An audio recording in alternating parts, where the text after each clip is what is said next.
ભાઈ વસાવાને કલેક્ટર સાહેબે જે જવાબ આપ્યો હતો એ જવાબ પરથી આખા સમાજની અંદર, પાર્ટીની અંદર, લોકોની અંદર, આમ પ્રજાને, મીડિયા જગતમાં પણ હું ખોટો છું એવું સાબિત થતું હતું.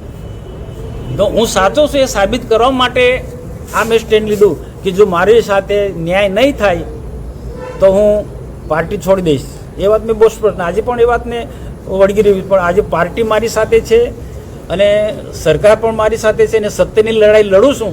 એમાં મારા અહીંના નર્મદા જિલ્લાના કાર્યકર્તા પણ, ભારતીય જનતા પાર્ટીના પણ બધા કાર્યકર્તા, શુભેચ્છક મિત્રો પણ હું આજે પણ કહું છું કે પ્રજાના હિતમાં, જિલ્લાના હિતમાં, ગરીબોના હિતમાં ક્યાંક પણ જે પણ કંઈક લડાઈ લડવાની હશે, જે પણ બોલવાનું હશે હું બોલીશ. આજે સત્ય સાબિત થઈ ગયું છે.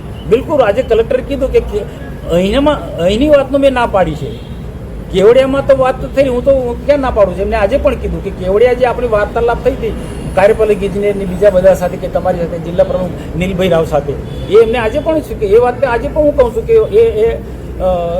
એ વાત સાચી છે ને એમાંથી ફરી નથી જતા. પણ અહીંયા જે ધારાસભ્ય ચૈતર વસાવે કીધું કે અહીંયા કલેક્ટર ઓફિસમાં મનસુખભાઈને, નીલ રાવને તમે વાત કરી, એ વાત ખોટી છે.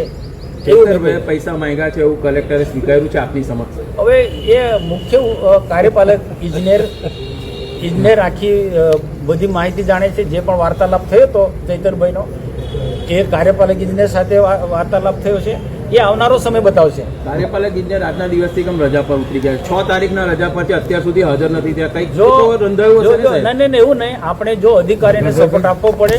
અધિકારી તમે આપણા નર્મદા જિલ્લા પૂરતું જ નથી, આમ આદમી પાર્ટીના નેતાઓ તમે જો આખા ગુજરાતની અંદર સરકાર આટલું સુંદર કામ કરે છે છતાં પણ સરકારને બેફામ ગાળો દે છે, સરકારના મંત્રીઓને ગાળો દે છે, અમારા જેવાને ગાળો દે છે, સરકારી અધિકારીઓને ગાળો દે. તો આવા સંજોગોને અધિકારીને પણ પ્રોત્સાહિત કરવું, અધિકારીને પડખે રહેવું, એ અમારી ફરજ છે.